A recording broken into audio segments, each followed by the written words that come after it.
কণ্ঠে কণ্ঠে ডেকে বললেন, বিবি রে, আমি যখন মক্কা নগরীতে কালিমার দাওয়াত দেওয়া শুরু করলাম, আমারে কেউ নেতা বলে মানলো না, আমারে কেউ রাসূল বলে মানলো না, আল্লাহ পাককে কেউ মানলো না।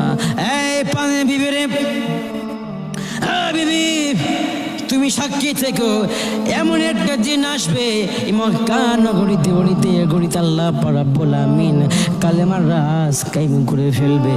আল্লাহর নবীজি মুহাম্মদুর রাসূলুল্লাহ সাল্লাল্লাহু আলাইহি ওয়াসাল্লাম যখন পরের দিন তিনি তায়েফ নগরীতে চলে গেলেন। তায়েফ নগরী যাওয়ার পরে আল্লাহর নবীজি বললেন, ও তায়েফবাসী, তোমরা নাকি আমার কাছে কালিমা পড়ে মুসলমান হবা নাকি? তায়েফবাসী ডেকে বলল, না না না, আমি আপনার কাছে কালিমা পড়বো না, আমি আপনার কাছে বায়াত হয়ে মুসলমান হতে পারবো না। তায়েফবাসী বলল, ও মুহাম্মদ, আপনি আমাদের কাছ থেকে চলে যান। আল্লাহর নবীজি যখন তিনি যাওয়া আরম্ভ করলেন, তায়েফবাসী সে সমস্ত ছোট্ট ছোট্ট বাচ্চাগুলিকে নবীর পিছে লেলিয়ে দিল আর বলল, যাও মুহাম্মদকে মারো, ঢেল পাক্কর মারো।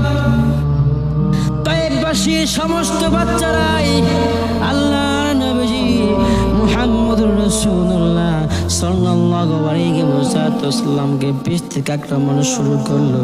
আল্লাহর নবী দেখুন আক্রমণে ক্লান্ত হয়ে গেল। কয়েকটা কাফেরেরা আল্লাহ নবীজিকে তায়েফ উপর নিয়ে চলে গেল। বিশাল বড় একটি পাহাড়ের সামনে নিয়ে গেল।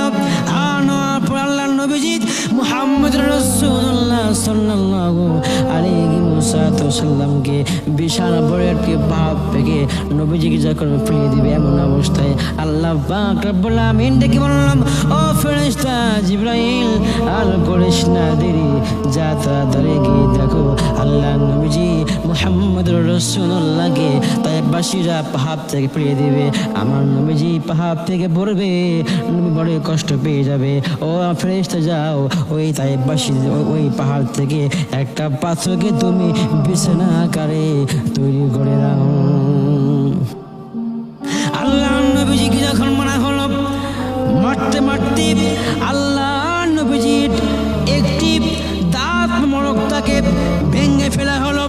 ফেলার পরে আল্লাহর নবীজি মুহাম্মদুর রাসূলুল্লাহ সাল্লাল্লাহু আলাইহি ওয়াসাল্লাম যখন ওই পাহাড় থেকে ফেলে দিল, ফেলে দেওয়ার সঙ্গে সঙ্গে তলে পাথরটা আল্লাহর নবীজির জন্য বিশাল বড় একটি সুন্দর বিছানা হয়ে গেল। জয় বলেন না সুবহানাল্লাহ। আল্লাহর নবী মুহাম্মদুর